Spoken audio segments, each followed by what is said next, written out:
क्यों पैसे से अट्रैक्ट होते हैं हम? आप मेरा इशारा समझ रहे हैं? जो रिसेंट ज्वाइनिंग हुई है पार्टी में हमारे हलके से, अब मुझे बताएं उस हलके में, मैं नाम लेता हूं आपके चैनल पे, मेहर हुमायूं साहब हैं। 2015 में उसने इलेक्शन लड़ा था चेयरमैन का, उस बंदे के ख़िलाफ़ जिसकी शमूलियत हुई है, ठीक है, उसने भी नाज़म का इलेक्शन लड़ा नून लीग के टिकट से, इन्होंने पीटीआई के टिकट से लड़ा। मेहर हुमायूं वो बंदा है कि इसके बच्चे फ्रांस में होते हैं, ये फ्रांस से आए थे जब धरना चल रहा था ना, तो इन्होंने बड़ी ईद की नमाज और कुर्बानी उधर की थी, उधर इस्लामाबाद में धरने पे नमाज उधर पड़ी थी ईद की, कि जी इसको शामिल कर लें। मैंने कहा वो साथ साथ उनके घर हैं, उसके घर के बाहर आज तक शेर बने हुए हैं, मेरे वाले ने बाहर बल्ला लगाया हुआ है चेयरमैन ने, तो उसको मैं कैसे शामिल कर लूँ? मैंने नहीं हामी भरी, बड़े लीडर्स ने कहा कि वो तगड़ा बंदा है। इवन ईमानदारी से आपको एक बात बताऊँ, 2 बंदों के बारे में मुझे कहते थे कि आप ऊपर एमएनए आ जाना, ये आपका खर्चा भी करेंगे, ये लालच भी देते हैं। मैंने कहा मुझे अल्लाह का दिया है, जब मैं इलेक्शन लड़ूंगा मैं अपना खर्चा भी खुद कर लूँगा, मैंने उसको नहीं आने दिया। अब वो आ गया किसी के ज़रिए पार्टी में। अब मुझे एक बात बताएं, पहले वो नून लीग में था, आखिरी इलेक्शन उसने लड़ा ये जो 8 फरवरी 2024 को हुआ टीएलपी के टिकट से, ठीक है। अब एक बंदा 2-3 एक पार्टी में वो और भी रहे हैं, 2-3 पार्टियां बदल चुका है। अब उसने देखा कि नून से भी बात नहीं बनी, टीएलपी से भी बात नहीं बनी, वो अब किसी का कंधा यूज़ करके और वो आ जाए पीटीआई में, और पीटीआई वाला बंदा मेहर हुमायूं को छोड़ के और वो सारी क़यादत आके उससे पग्गें बनवाए और उसको पग बांधे, तो उस वर्कर के आप मुझे बताएं, आप जानते मेहर हुमायूं को, वो ऐसा बंदा है ना कि 1 मिनट में 150 बंदा वो निकाल सकता है। वो भाई जब उसके दरवाजे के साथ दरवाजे वाला आप दूसरी पार्टी का बंदा ला के उसके सर पे बिठा देंगे, उसको कुत्ते ने काटा है कि वो जेल भी काटे, वो मार भी खाए, वो FIR भी करवाए अपने ऊपर, और आप पग ला के, तो जिसकी सारी ज़िंदगी उसने मुखालफत की है, आप उसके सर पे पग बांध दें। और आपको एक शर्मनाक बात बताऊँ, उसने बात की कि जी आपने ये क्या किया मुझे छोड़ के, आप उसके घर दूसरे दिन आए होते हैं रोटियां खाने, तो उन्होंने कहा कि उसको तो हमने एज इन्वेस्टर रखा है, ये हमारे एक ओहदेदार ने उसको जवाब दिया। अब जब आप इन्वेस्टर ढूंढेंगे और आप ऐसे बंदे का जिसका पार्टी से नज़रिया ही कोई नहीं है, ताल्लुक ही नहीं है, आप उसको ला के उसके सर पे बिठा देंगे तो वो क्या करेगा? आप ये सोचें ना, आप रोटी के भूखे हैं, आप गाड़ी के भूखे हैं, आप पैसों के भूखे हैं, आप कहते हैं जी वो इन्वेस्ट करेगा। और आपको एक और निशानदेही कर दूं, चले आपके प्लेटफार्म से, ज़्यादा तो मैं पार्टी को इस टाइम कुछ नहीं कह सकता, मेरी पार्टी मुश्किल में है। आप एक पार्टी का बंदा आ गया, आप नए आने वाले का रास्ता नहीं रोक सकते, लेकिन आप एक गाड़ी है, मेरी नई गाड़ी है 2 करोड़ रुपये की, आपको चलानी नहीं आती, आप नए हैं ड्राइवर, मैं आपको आते ही चाबी पकड़ा दूंगा कि ये लो यार ये गाड़ी ले जाओ, चलाओ जिधर मर्जी पूरे लाहौर में घूमो, आपको चलानी नहीं आती, कैसे दूंगा आपको चाबी?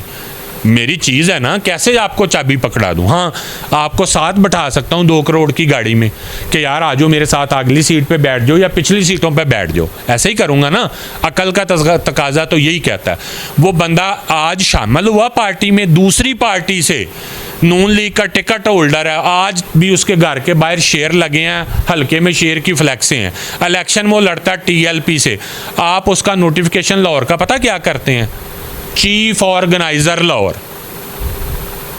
वो जब नोटिफिकेशन मैंने देखा तो मैं तो पीछे हटा हुआ हूँ किसी वजह से, तो मैंने नोटिफिकेशन देखा, मुझसे बर्दाश्त नहीं हुआ, मैंने फिर की इनकी माँ बहन एक ग्रुप में, मैंने कहा आपको शर्म आनी चाहिए, आप इतने लालची गंदे लोग हो, आपने एक बंदा जिसका पार्टी से ताल्लुक ही कोई नहीं, चीफ ऑर्गेनाइज़र का मतलब आता है आपको कि आप सदर से भी ऊपर का ओहदा है, आप सदर जनरल सेक्रेटरी बने हो, आपने उस बंदे को चीफ ऑर्गेनाइज़र बना दिया। चीफ ऑर्गेनाइज़र का मतलब है कि उसने पार्टी सारी उस चीफ ने ऑर्गेनाइज करनी है, सदर नायब सदर तो आप बन गए, पार्टी उसने ऑर्गेनाइज करनी। किसने? जो कल दूसरी पार्टी के टिकट से इलेक्शन लड़ के आज आपकी पार्टी में आया, वो आपकी पार्टी का चीफ ऑर्गेनाइज़र है। अगर मैं बोलूँगा तो ये कड़वा लगेगा, इन्होंने फिर उस नोटिफिकेशन में तरमीम करके उसको चीफ ऑर्गेनाइज़र की बजाय सेक्रेटरी ऑर्गेनाइज़र कर दिया। किसी ने पूछा कि ये सेक्रेटरी ऑर्गेनाइज़र, ओ यार समझिया करो अगों जलसे जुलसे होने ने तो ਉਹਦੇ पैसे लवाने ने। ओ बई क्यों तुसी नहीं संभाल सकते ਉਹਦਾ? पैसे चाहिए ने तो भाई रिज़ाइन कर दो, नहीं है पैसे तो रिज़ाइन कर दो। आप किसी ऐसे बंदे को पैसों की खातिर ला के वर्कर के ऊपर बैठा रहे हैं। वो सारे जल्द ज़िमनी इलेक्शन आ गया, ये जो ज़िमनी इलेक्शन नहीं हुआ जिन सीटों पे, वो शहजाद फरूक इलेक्शन लड़ रहा था, हमने उसको बुला लिया उधर मेयर हुमायूं साहब के डेरे पे। मैंने भी अपने सारे लोग बुला लिए, मेयर साहब ने भी बुला लिए। अब ये नया नया शामिल हुआ था, वो लोगों ने उधर हमारे गिरेबान पकड़ लिए, वो बदमज़गी हो गई। 300-400 बंदा था, खाना बनाया हुआ था, इनको मेहमान बुलाया हुआ था। उन्होंने कहा पहले तो इस बात का जवाब दें, ये जो 7 कोठी है, जो इलेक्शन TLP से एक लड़ा, एक इलेक्शन नून लीग से लड़ा, इनू किवें साडे सिर ते बिठाता जी, ਇਹਦਾ जवाब दियो। मैं लोगों को वास्ते दूँ, मैं ये कहूँ कि वो कैंडिडेट समझेगा कि ये हमें हमारी बेइज्जती करने के लिए बुलाया, लेकिन अब वर्कर सच्चा पिट रहा था।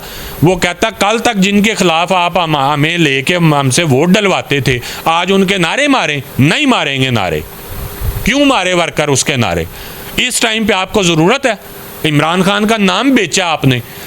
ये जो इस हल्के जिधर मैं बैठा हूँ, इस हल्के से जो MP है, इसको कुरान उठा के पूछें शेख इम्तियाज़ को कि एक दफ़ा भी हल्के में आया है? वो तो रूपोश था, इस हल्के की आवाम ने उसको जिताया है ना, तो क्यों उसको ज़रूरत पेश आई? फ़ोनों पे सबके साथ राब्ते में है ना, तो उसको क्यों ज़रूरत पेश आई कि ऐसी शमूलियत कराए? जिन्होंने शमूलियत कराई वो ख़ुद भी जेलें काट के आए हैं, उनको शर्म नहीं आती कि ऐसे बंदे वर्कर को छोड़ के तो वो रोटियां खाने और पग्गे बांधने और पग्गे बनवाने उनके पास पहुंच जाते हैं। किस हैसियत से पहुंचते हैं? इमरान खान का नाम बेच के इमरान खान के नाम की कमाई खा रहे हो तुम, उसका नाम बेच रहे हो, असम्बली में पहुंच गए उसका नाम लेके, और तुम वर्कर को इतनी अहमियत। वर्कर निकले क्यों, मुझे ये बताएं? जूतियां खाए वर्कर, डंडे खाए वर्कर, पर्चे वर्कर पे हों, 10-10 महीने, 1.25 साल अपनी ज़िंदगी का बर्बाद करे वर्कर। अपनी औलाद तक की कुर्बानियां हमने दी हैं इनके लिए। बैठा उधर दफ्तर में तंजीम साजियां कर रहा था, तो बेटे मेरे की डेथ हो गई, तो इसका जवाब कौन देगा? ये बात करते हैं जी किसी की कुर्बानियाँ तो सारी दी वर्कर ने, और गुस्सा आता है इन पे कि ये तो चूरी खाने वाले सारे तोते हैं। ये वक्त आएगा, मैं आपको बताऊंगा कि इन्होंने पैसे भी लेके टिकटें बेची हैं, इन्होंने पैसे भी लिए हैं, इन्होंने मफादात भी लिए हैं। और सबसे शर्मनाक ये हरकत है कि एक बंदे के पास अपनी 4 गाड़ी हैं और वो एक हल्के का बंदा है, वो इधर है ही नहीं, वो होता ही दुबई है, ठीक है जी। वो एक हल्के की टिकट ले गया, क्यों भाई? उसकी गाड़ी में एक लीडर सफ़र करता है, वो लीडर पेशावर जाता है तो वो उसकी गाड़ी होती है, वो लीडर गुजरांवाले जाता है तो उसकी गाड़ी होती है। मैं कहूँगा गुस्सा लगेगा, मेरा क्या कर लेंगे, मैंने क्या लेना? मैंने तो अपना कारोबार, अपनी नेशनैलिटी, अपना सारा कुछ इमरान खान की खातिर भी नहीं, पार्टी की खातिर भी नहीं, इस मुल्क की आने वाली नस्लों की खातिर हमने कुर्बानियाँ दी हैं। मैं आज भी चाहूँ मैं जाऊँ, मेरे सारा ख़ानदान अमेरिका का नेशनल है, मेरे वालदैन, मेरे बहन भाई, वो मुझे कहते हैं ये तो पागल है, मेंटल केस है ये। मैं आज भी जाऊँ उधर जाके अपना कारोबार संभालूँ, 2-4-10 करोड़ जो इनकी औकात है ना टिकट बेचने की, वो मैं 2 महीने में कमा सकता हूँ। ना हराम खाना है। 3.5 साल मैं चीफ मिनिस्टर कंप्लेंट सेल का वाइस चेयरमैन रहा हूँ। आप पूरी पार्टी से पूछ लो जाके, कोई एक बंदा कभी किसी ने कहा हो जाओ दफ्तर का स्टाफ सारा बैठा, उन पे प्रेशर नहीं होगा कि बताओ जो इस सीट पे बंदा बैठा रहा है उसको करप्शन में अंदर करें, बताओ उसने क्या किया? अपनी रोटी भी अपने घर से लेके जाता था, स्टाफ को भी खिलाता था कि यार ये किसी से कोई एक दिन कोई एक बंदा उसका कोई काम हुआ, दोपहर का खाना ले आया, बाहर जाके कहता है उत्थे तो दोपहर की रोटी मैं पे ही ना। मैंने सारे स्टाफ को कहा आइंदा कोई मिठाई भी लेके आए इधर ही बांट देना। काम होते थे ना लोगों के, तो अपनी खुशी से कोई मिठाई कोई चीज़ ले आया, तो हमने तो एक पैसा भी हम पे हराम है और अल्लाह ताला हमें हराम का लुकमा ना खिलाए। हिसाब देना ना आगे जाके। सरकारी गाड़ी भी नहीं ली, पेट्रोल भी नहीं लिया, स्कार्ट भी नहीं लिया, सिर्फ एक दफ्तर और स्टाफ था और सुबह से शाम तक लोगों की खिदमत करते थे। नज़रिया था, वो नज़रिया इमरान खान का। ये सारे इमरान खान का नाम बेच रहे हैं, जेल में से उसको बेच रहे हैं, कहते एक दिन मैं अपने बाबा जी के पास बैठा तो मेरे बाबा जी, मैंने कहा बाबा जी को नसीहत करें, तो मेरे बाबा जी ने मुझे एक नसीहत की। वो नसीहत ये थी कि बेटा जिस बंदे के ऊपर अल्लाह ताला का करम और फजल हो उसके रास्ते में कभी ना आना। अगर तुम उसके रास्ते में आओगे तो तबाही बदनामी तुम्हारा मुकद्दर बनेगी, उसका कुछ नहीं जाएगा, उसका कुछ जाएगा नहीं और तुम्हारा कुछ रहेगा नहीं। मैं जो जिनके हाथ में इक़्तिदार है ना, मैं उनको ये मैसेज देता हूँ कि इमरान ख़ान पे अल्लाह ताला का ख़ास फजल और करम है। ये कैसे पता चलेगा आपके, मैं कह रहा हूँ ना कि उन्होंने ये कहा कि इस बंदे पे अल्लाह का फजल और करम है, इसके रास्ते में जिस पे हो उसके रास्ते में ना हो, तो इमरान ख़ान पे कैसे है? आपने उसके साथ क्या नहीं किया?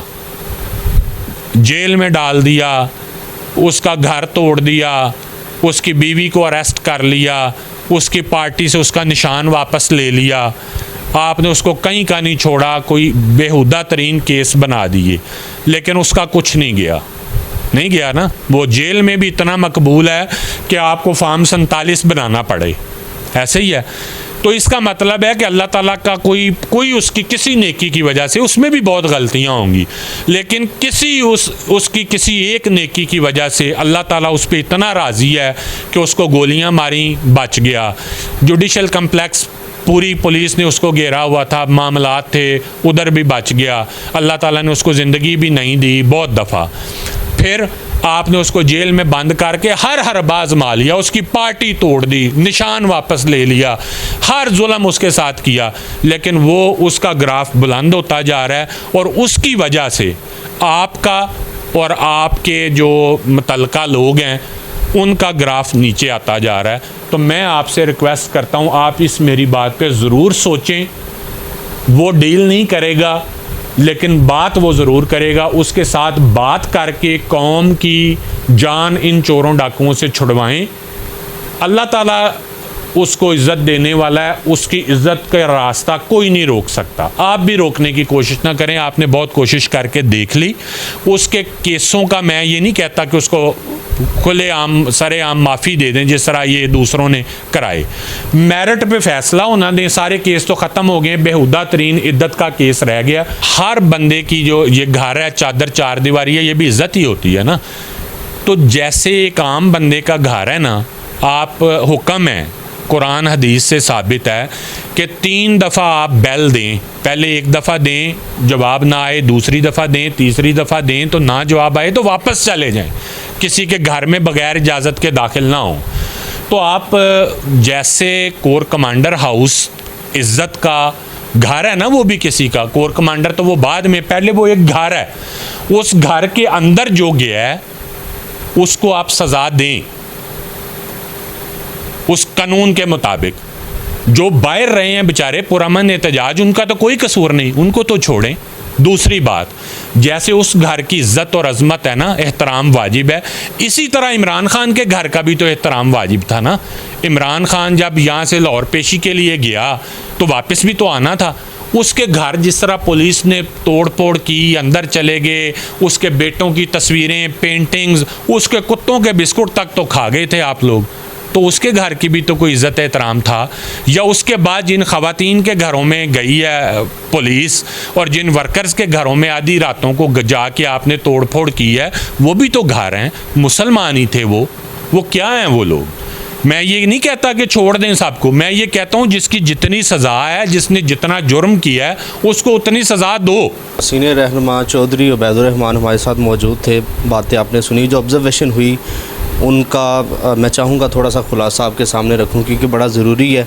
कुछ चीज़ें जो हमने ख़ुद देखी, बात की जाए जो MPs यहाँ पर जीते थे, उनमें एक शेख इम्तियाज़ का नाम आप ले लें तो एक वर्कर है, इनके हलके के ही हैं। उन्होंने मुझे बताया कि जनाब हम गिरफ़्तार हो गए, पुलिस ने हमें पकड़ लिया। शेख इम्तियाज़ साहब हमारे साथ थे। पुलिस ने पूछा, जनाब शेख साहब आपने ये बंदों को लेके जाना है कि या ख़ुद आप चले जाएँ? उन्होंने कहा ठीक है। वो चले गए। जो वर्कर थे वो बेचारे वहाँ थे। ये देखें, किसी भी हलके में चले जाएं, इधर लाहौर की अगर मैं बात करूं, किसी भी हलके में चले जाएं, 90% कारकुनान, पाकिस्तान तहरीक इंसाफ के कारकुनान ऐसे हैं जो कि इस इंतज़ार में बैठे हैं कि हमें लीड करने वाला कोई बंदा हो लीड करने वाला बंदा हो, फिर से रिपीट कर रहा हूँ, हमाद अदर साहब हैं, सदर हैं पंजाब के, और जनाब ट्वीट कर देते हैं चौधरी साहब ने बात की फ़लाँ जगह पर पहुंच जाए जी, हम देखते हैं, हम पहुंचते हैं, सबसे पहले वहां पर जाते हैं और देखते हैं हर तरफ पुलिस है जनाब, और कोई लीडर वहां पर हमें नज़र नहीं आता। वो चंद एक जो बेचारे कारकुन वहाँ पर आते हैं, उनको डंडे मारकर जेलों में डाल दिया जाता है। अहमद शाह नामी लड़का जिसके सर में डंडा मारकर उसको कोमा में भेज दिया गया। जीपीओ का मामला है जहाँ पर कॉल थी, एक बार नहीं काफ़ी बार जीपीओ में कॉल दी गई, लिबर्टी की कॉल दी गई, अवाम नहीं निकलती क्योंकि वहाँ पर लीडर ही नहीं मौजूद होते। जब जनाब लीड करने वाला ही कोई नहीं होगा तो कैसे आप अवाम को निकालने में कामयाब होंगे? कैसे आप कहते हैं कि आपको इम्पैक्ट क्रिएट कर लेंगे? अवाम की पावर से हम देखते थे, यही लोग थे, यही लाहौर था, यही हाई कोर्ट था, यही जीपीओ था। हम देखते थे यहाँ पर हज़ारों की तादाद में लोग निकलते थे और जनाब वही पुलिस होती थी, पीछे होती थी ना, फ़र्क ये था पीछे होती थी, उनकी इतनी हिम्मत नहीं होती थी कि जनाब वो आके कारकुनान को पकड़ सके, उनको उन पर जनाब उनके साथ उन पर तशद्दुद किया जा सके। वजह क्या थी? तब लीडर था, अब कोई बंदा हमें नज़र ही नहीं आ रहा। मैं जो जनरल सेक्रेटरी हफ़ीज़ शान साहब उनके पास गया तो मैंने ना उनके सामने ज़िक्र किया ये जो साहिब आए हैं अली अदनान साहब इनका, तो वो जनाब उन्होंने फ़ौरन से कहा नहीं नहीं वो तो ऐसा कुछ चक्कर ही नहीं है, बात गोल मोल कर गए। तो इसका मतलब क्या है कि ये नाअहल बंदे मुसल्लत कर दिए गए हैं लाहौर पे, और इस वक्त पूरा लाहौर इस माफिया ने हाईजैक कर रखा है। कारकुनान परेशान है, ख्वाह वो जो 9 मई में गिरफ़्तार थे या जो कारकुनान निकलना चाहते हैं वो सिर्फ़ इसी वजह से, इनकी हड धर्मी की वजह से, इनकी नाअहली की वजह से नहीं निकल पा रहे, क्योंकि कारकुनान तो निकलते हैं लेकिन ये लोग होते नहीं हैं। अब मैं देखता हूँ एक पार्टी का सदर हो, जनरल सेक्रेटरी हो, और वीडियोस देखी जाती हैं क्योंकि वो पीटीआई के ऑफिशियल जो पेज है वहाँ पर देखते हैं, वो भी पार्टी को दिखाने के लिए जनाब कि चंद एक बंदे होते हैं, को 10-20 बंदे ज़्यादा से ज़्यादा, और जनाब वो रैली निकल रही है, सदर साहब ने ये रैली निकाल दी, जनरल सेक्रेटरी साहब ने ये रैली निकाल दी, फ़लाँ कैंडिडेट ने ये रैली निकाल दी। क्यों नहीं, ये एक सवाल है ना, क्यों नहीं आवाम को आप निकालने में कामयाब हो पा रहे? उसकी जो सबसे बड़ी वजह है वो ये है कि आप अपने जो हल्का अहबाब है उनके साथ राब्ते में नहीं है। वो किसी मुश्किल में है, वो किसी परेशानी में, आप जाते तक नहीं हो भाई। कोई कॉल करता तो आप वो चौधरी साहब वाली बात आप कह देते हो जनाब दिहाड़ी के चक्करों में लगा है। तो हमारी तो यही दरख्वास्त है, जितने भी ज़िम्मेदारान हैं खुदारा इस तरफ ज़रा गौर करें। सबसे पहले जो हल्का अहबाब है उनके साथ राब्ते में आएँ, अगर कोई परेशान है तो उनकी परेशानी दूर करें। आपको उन्होंने वोट दिया है तो ज़रूर आपको उनके साथ रब्ता करना चाहिए। इसी के साथ अपने मेज़बान कबीर अली को इजाज़त दीजिए। अल्लाह हाफ़िज़।